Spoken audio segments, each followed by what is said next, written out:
ओम गणेशाय नमः। ओम नमः शिवाय।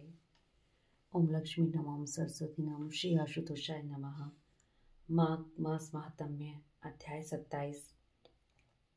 प्रेत कहने लगा कि हे पथिक, मैं इस समय तुम्हारे पास जो यह गंगा जल है मांगता हूँ, क्योंकि मैंने इसका बहुत कुछ महात्म्य सुना है। मैंने इस गंगा पर्वत पर गंगा जल का बड़ा अद्भुत आश्चर्य देखा था, इसलिए यह जल मांगता हूँ। क्योंकि मैं प्रेत योनि में अति दुखी हूँ। एक ब्राह्मण अनधिकारी को यज्ञ कराकर ब्रह्म राक्षस हो गया। वह हमारे साथ 8 वर्ष तक रहा। उसके पुत्र ने उसकी अस्थियों को इकट्ठा करके गंगा में कनखल स्थान में गिरवा दिया। उसी समय वह राक्षसत्व त्याग कर सदगति को प्राप्त हुआ। यह मैंने प्रत्यक्ष देखा है, इसलिए मैंने तुमसे प्रार्थना की है।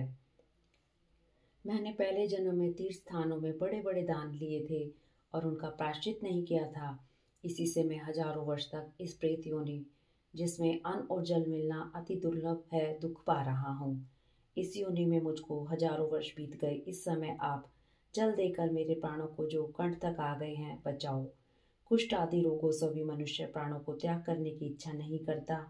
देव श्रुति कहने लगे कि ऐसे उस प्रेत के वचन सुनकर वह ब्राह्मण बड़ा विस्मित हुआ और वह अपने मन में विचारने लगा कि संसार में पाप और पुण्य के फल अवश्य आ पड़ते हैं। देव, दानव, मनुष्य, कीड़े मकोड़े भी रोगों से पीड़ित होते हैं। बाल तथा वृद्धों को मरण, अंधा और कुबड़ापन, ऐश्वर्य, दरिद्रता, पांडित्य तथा मूर्खता सब कर्मों से ही होता है। इस कर्म भूमि में जिन्होंने न्याय से धन इकट्ठा किया है वे धन्य हैं। यह सुनकर प्रेत गदगद वाणी से बोला, हे पथिक, मैं जानता हूँ कि आप सर्वज्ञ हैं। आप मुझको जीवन का आधार जल इस प्रकार दो जैसे मेघ चातक को देता है। तब पथिक कहने लगा कि हे प्रेत, मेरे माता पिता भृगु श्रेष्ठ में बैठे हैं, मैं उन्हीं के लिए जल लाया हूँ। अब बीच में तुमसे गंगा के संगम का जल मांग लिया, तब मैं इसे धर्म संदेह में पड़ गया हूँ कि क्या करूँ।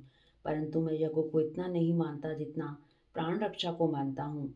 इसलिए प्रेत को जल देकर तृप्त करके माता पिता के लिए फिर जल लाऊंगा। लोमश जी कहने लगे कि इस प्रकार उस पथिक ने गंगा जमुना के संगम का जल उस प्रेत को दे दिया। उस प्रेत ने प्रीतिपूर्वक जल को पिया। उसी समय वह प्रेत शरीर को छोड़कर दिव्य देहधारी हो गया। केरल कहने लगा कि बिंदु मात्र गंगा जल से वह प्रेत मुक्त हो गया। हम समझते हैं कि ब्रह्मा जी भी इस जल के गुण का वर्णन नहीं कर सकते, नहीं तो महादेव जी इस जल को मस्तक पर क्यों धारण करते। इस संसार में जो मनुष्य माया, वाचा और मनसा के पापों से रंग गए हैं, वे गंगा जल के बिना नहीं धुलते। गंगा जल के सेवन से मुक्ति सदा सन्मुख खड़ी रहती है तथा जिसके जल को स्पर्श करते ही प्रेत प्रेतत्व को छोड़कर मुक्ति को प्राप्त होते हैं। जो गंगा स्नान करता है वह वैष्णव पद को प्राप्त होता है। यदि संबंधी लोग गंगा जल से तर्पण करें तो नरक में रहने वाले पितर लोग स्वर्ग में चले जाते हैं और स्वर्ग में रहते हुए ब्रह्मत्व को प्राप्त होते हैं। गंगा जल के समान और कोई मुक्ति का साधन नहीं। वह प्रेत वहां से चला गया और 1 मास में जब माघ मास आया तो उसने सुने हुए प्रयाग के महात्म्य के अनुसार गंगा यमुना के संगम पर स्नान करके पिशाच शरीर को धारण कर भक्ति पूर्वक नारायण की स्तुति करता हुआ द्रविड़ देश का राजा गंधर्वों से सेवित उत्तम विमान पर बैठकर इंद्रपुरी को गया। सो हे द्विज, यह इतिहास पापों का जल्दी ही नाश करता है। इससे धर्म का ज्ञान होता है। यह पुण्य, यश तथा कीर्ति को बढ़ाने वाला है, ज्ञान तथा मोक्ष को देने वाला है। तुम भी सदगति पाने के लिए प्रयाग चलो। वहां पर हम ऐसा स्नान करें जो देवताओं को दुर्लभ होता है। वहां पर श्राप से पैदा हुआ पिशाचपन सब नाश को प्राप्त हो जाएगा।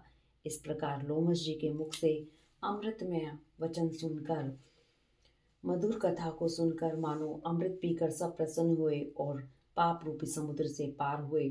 उन्हीं के साथ सब लोगों ने दक्षिण दिशा को प्रस्थान किया। इति श्री अध्याय 27। हरिओम तत्सत।